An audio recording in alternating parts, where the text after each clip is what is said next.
Hey guys, happy Easter. It is Easter here right now. Probably won't be Easter anymore by the time that I get this video posted. I wanted to kind of help you guys with how you can go about a holiday if you want to stay on track with your goals. Luckily my mom was all for just me making healthy recipes, so I sent her a list of things that I wanted to make and then a grocery list on top of that to make things easiest for her as possible. So now we're just making those recipes. And so yeah, but what do you do if your family is not on board with that, or you just kind of want to stay on track but you don't really know how to go about doing that. So I wanted to just kind of break that down today and how you'd go about logging your meals if you can have macro friendly meals for your special occasion. Okay, and so one of the recipes that I decided to make, which I sent to my mom, was a deviled eggs recipe. And instead, we try to make it a little bit healthier. And instead of the egg yolks, we're just kind of replacing it with kind of like a guac avocado sort of mix. Instead of just regular crispy bacon, we're subbing turkey bacon. So I try to just go about making healthy substitutes as much as possible. Like if a recipe calls for butter, you can use applesauce. So what I did is I already logged in the main ingredients of this recipe into MyFitnessPal.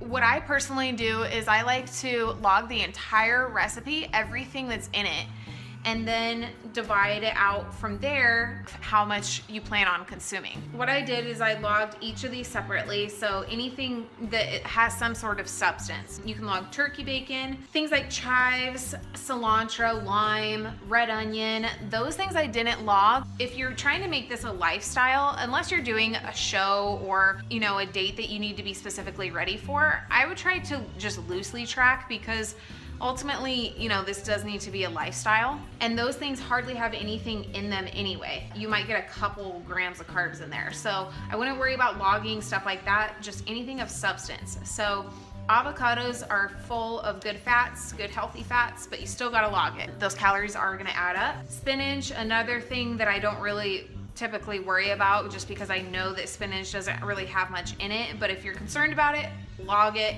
call it good. I just personally logged the eggs, the avocado, and the bacon. And so I got a grand total of 58 grams of total fat.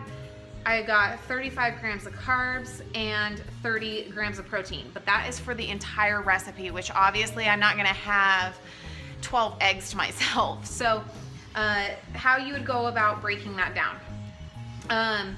So let's just use this example first. So based on this entire recipe, I had 48 grams of fat, I had 35 grams of carbs, and I had 30 grams of protein.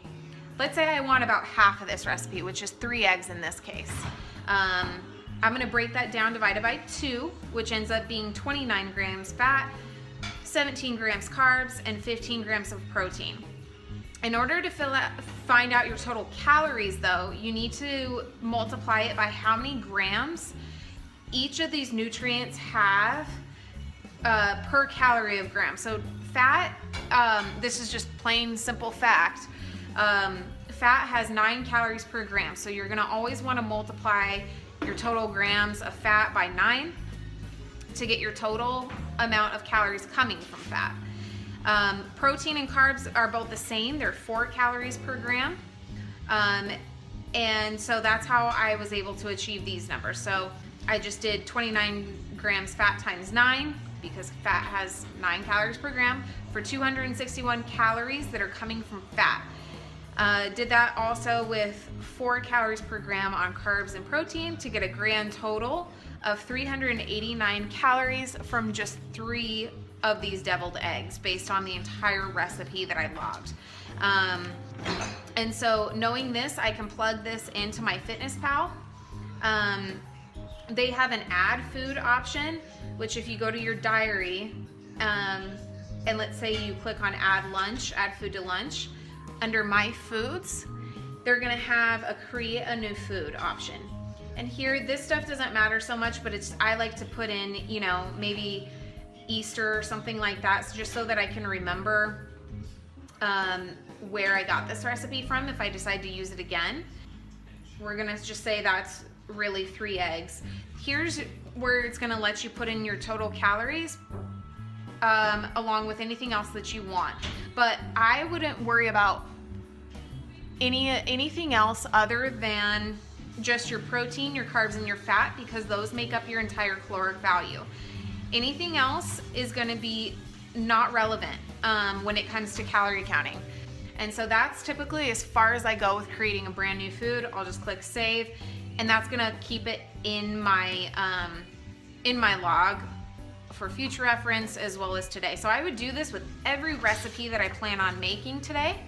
If you don't have an idea of what, the person's house that you're going to, try to find out what you're about to have so you can at least plan accordingly. And so that way you can stay on track while getting to your goals.